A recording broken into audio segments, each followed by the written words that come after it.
जिंदगी में चीजें और खराब होने लगी। जब जब श्रद्धा आफताब से शादी की बात करती तब तब आफताब और श्रद्धा में बहुत झगड़े होते थे। एक बार तो बात इतनी बढ़ गई थी कि आफताब ने श्रद्धा पर हाथ भी उठाया था। एक बार तो श्रद्धा ने रोते हुए अपनी एक दोस्त को फोन किया और कहा कि आफताब ने उसे इतनी बुरी तरह मारा है कि अगर वो आज रात उसके साथ रुकी तो वो उसे जान से मार देगा। श्रद्धा इतनी डरी हुई थी कि उसने अपने दोस्त को कहा कि उसने पुलिस कंप्लेंट करने तक का मन बना लिया था। लेकिन हर बार की तरह आफताब उसके पास आता है और एक शातिर शिकारी की तरह मगरमच्छ के आंसू बहाता था, माफी मांगता था और श्रद्धा इस उम्मीद में उसे माफ कर देती कि एक दिन वो उससे शादी कर लेगा और सब ठीक हो जाएगा। लेकिन आफताब अपनी हरकतों से बाहर नहीं आ रहा था। आफताब लगातार उसी डेटिंग ऐप का इस्तेमाल कर रहा था जिसके जरिए वो श्रद्धा से मिला था।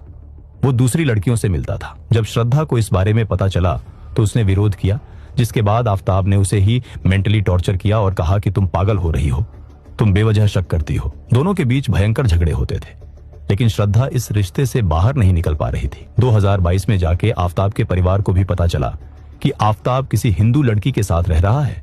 आफताब के परिवार वालों ने भी इस रिश्ते को नकार दिया और उसके परिवार वालों ने कहा कि वो श्रद्धा को छोड़ दे। रोज रोज के झगड़ों और मुंबई की घुटन से बचने के लिए आफताब ने एक नया कार्ड खेला।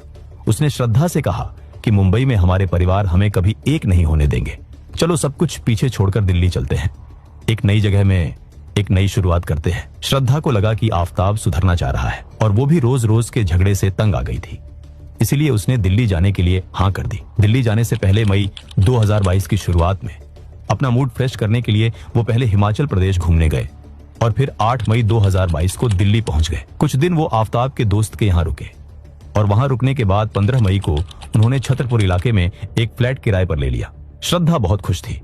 उसे लगा कि दिल्ली में वो आखिरकार आफताब से